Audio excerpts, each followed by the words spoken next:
Masechet Sanhedrin, résumé du Daf Lamed. La Gemara ici traite le cas d'un shtar sur lequel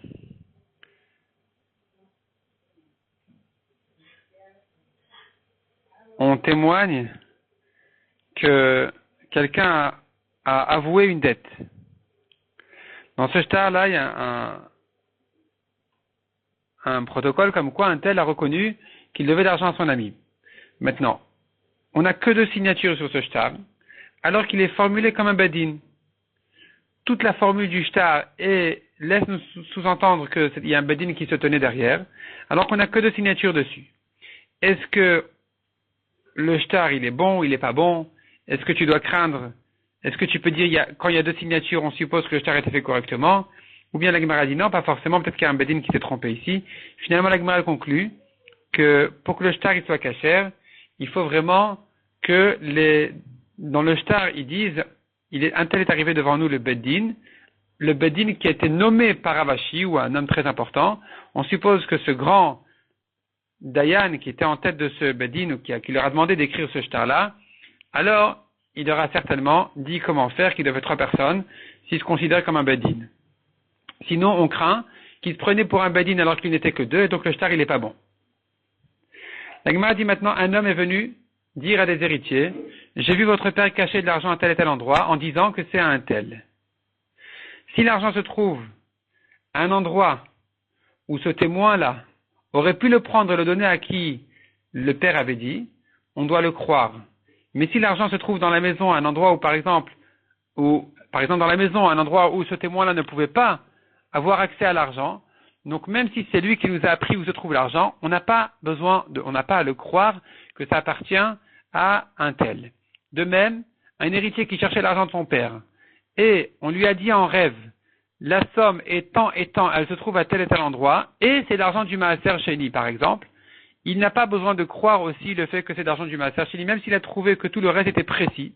Effectivement, à tel endroit, il y avait une telle et telle somme, il prend l'argent pour lui-même.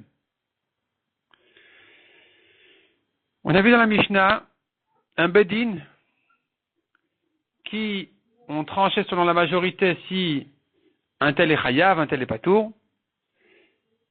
Alors, donc on va selon la majorité trancher. Mais maintenant, si le bedin il doit écrire qui a dit quoi. Il doit écrire en fait précisément quel était le psak du bedin. Comment on va l'écrire? Selon Rabbi Yochanan, on ne peut pas écrire que qui a dit quoi, parce qu'il y a un problème de la shonara de dire voilà un tel il dit chayav, finalement on allait selon la majorité qui ont dit patour. Donc, selon Rabbi Yochanan, on va écrire tout court, il est patour. Le bedin a rendu patour. Selon Resh Lakish, c'est un peu du mensonge de dire voilà, le bedin a dit qu'il est patour, parce que pas tout le monde était d'accord dessus. Donc il faudra préciser qui a dit quoi. Rabbi Elazar il craint d'un côté le mensonge, d'un autre côté le lachonara.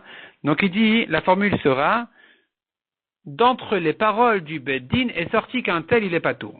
L'Egmar avait proposé une autre nafkamina et marloquette entre les trois formules, donc de Rabbi Yochanan, Resh Lakish et Rabbi Elazar. L'Egmar a repoussé. Elle voulait dire en fait, s'il se trouve que les Dayanim se sont trompés, alors qui c'est qui devra payer? Combien ils devront payer? Mais l'Egmar finalement le repousse ça. Donc il est clair que s'ils se sont trompés, les deux juges qui se sont trompés vont payer chacun sa part à lui, un tiers.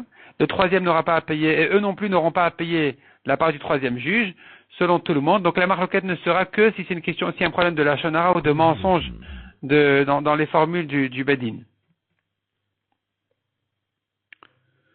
On a vu encore dans la Mishnah, une fois que les témoins ont terminé de témoigner, chacun a été rentré seul devant le bedin pour donner son témoignage. Ensuite, on les fait rentrer. On les fait rentrer à qui? Soit dit l'Agmara, on fait rentrer aux témoins, parce que quand ils ont témoigné chacun séparément, c'était pas bon, il fallait qu'ils témoignent ensemble.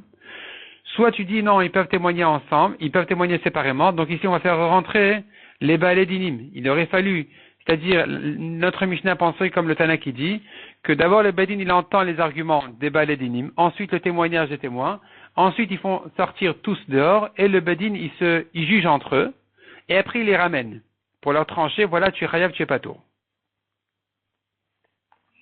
Sur ça, l'Agmara nous ramène une grande marloquette,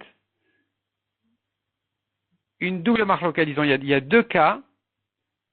Premier cas, première marloquette, est-ce que je peux associer deux témoins qui n'ont pas vu la même scène? C'est-à-dire, un, il a vu, il a emprunté dimanche, un, il a vu, il a emprunté lundi. Les deux sont d'accord qu'il a cette dette-là, mais c'est pas sur le même prêt. Donc là-dessus, nous avons une marloquette, est-ce qu'on peut les associer? De même, nous avons une marloquette, est-ce qu'on peut entendre les deux témoins séparément? Ou non, il faut qu'ils viennent ensemble. La Gemara explique la raison de chacun de ces Tanaïm-là, soit ils sont en marloquette sur la Sevara, soit ils sont en marloquette dans les drachas de Psukim.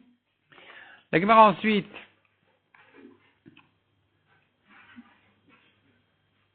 développe bien ce sujet. Elle passe ensuite à la halacha. Au niveau de la halacha est comme Rabbi Yoshua ben Korah qui avait dit on peut associer deux témoins qui n'ont même pas vu la même scène.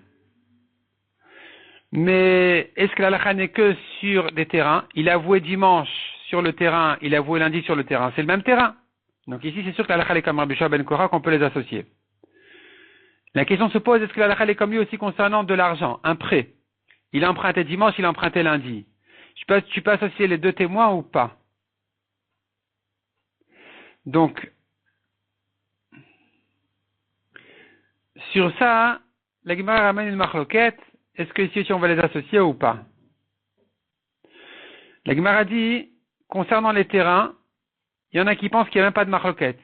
Tout le monde est d'accord que tu peux associer s'il a avoué dimanche, il a avoué lundi parce que c'est le même terrain. Il y en a qui disent que sur ça aussi il y a une marloquette. La Gemara ramène encore d'autres cas où, selon tout le monde, on pourrait associer les deux témoins, même s'ils disent pas exactement la même chose. Mais puisque le but du témoignage est le même, alors tu pourras les associer. Finalement, la Gemara revient donc à la question comme qui est la halacha, concernant les terrains, concernant l'argent, est-ce que tu peux les associer ou pas? Et la Gemara dit encore, si maintenant il a avoué dimanche et il a reavoué lundi, ou bien il a emprunté dimanche et il a avoué lundi, Rav dit tu peux les associer.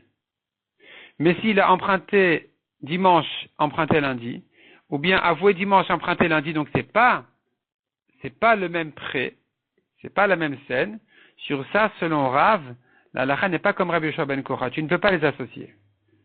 Mais la Gemara conclut, ou plutôt ramène encore d'autres Chachamim, qui pensent que dans tous les cas, aussi bien s'il a avoué, emprunté, avoué, emprunté, peu importe, dans tous les cas, n'importe quel ordre, même si on sait que c'est pas le même témoignage, c'est pas la même chose, c'est pas le même prêt, disons, on peut quand même associer les deux témoins et que donc la halakha serait comme Rabbi Yoshua ben Korah.